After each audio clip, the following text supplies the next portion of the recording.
Working on this Corvette today, trying to fit these 15-inch rims on the car, and they're 7 inches wide. The back spacing's deeper, so the extra goes towards the inside of the car. Having an issue in the front with the tie rod end rubbing in this area. Now, if I went with like an 18-inch rim or something like that, maybe I wouldn't have had this issue. There's other issues in the back, but that's going to be in a different video. I got a couple parts in order for that. What's on there now is a 6-inch wide rim, and it's probably similar to what most Corvettes of this vintage have. Put it up in the air, take a look at the clearance it's got now, and then we'll toss this wheel on and take a look at it.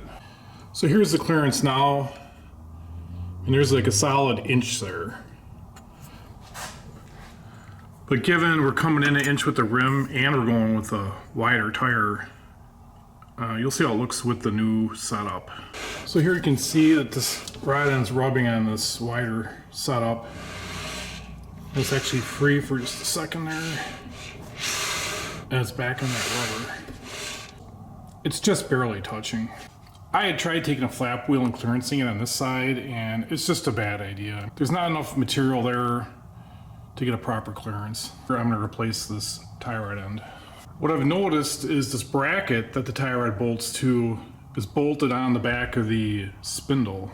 So my plan is I am going to machine a spacer between this bracket and the spindle to step it out just a little bit. Again, I don't recommend anybody else do this. This is just what I'm doing to this car.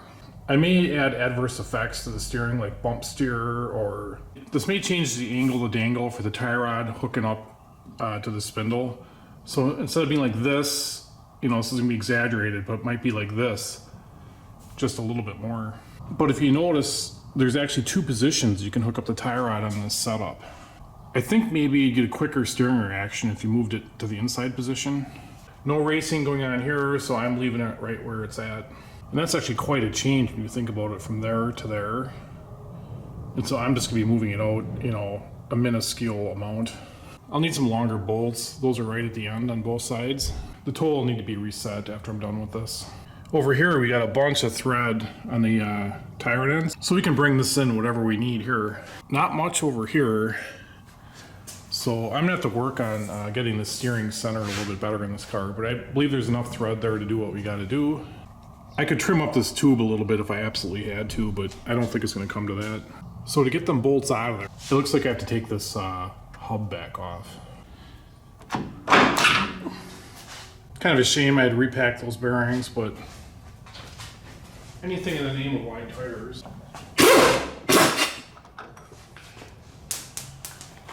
Fine thread. They're not the same length either.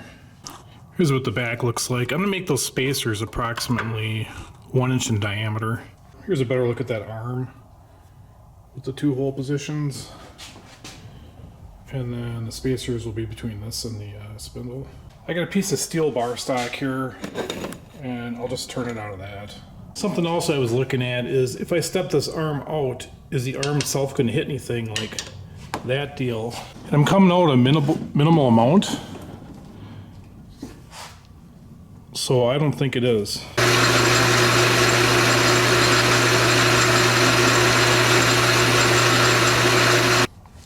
Here are my spacers. Good tight fit there. I wanted a big base so it isn't really tippy with that bracket. Looks to me like they're gonna fit in there just fine. I got them in metal etch. Get them into some paint before we stick them on the car.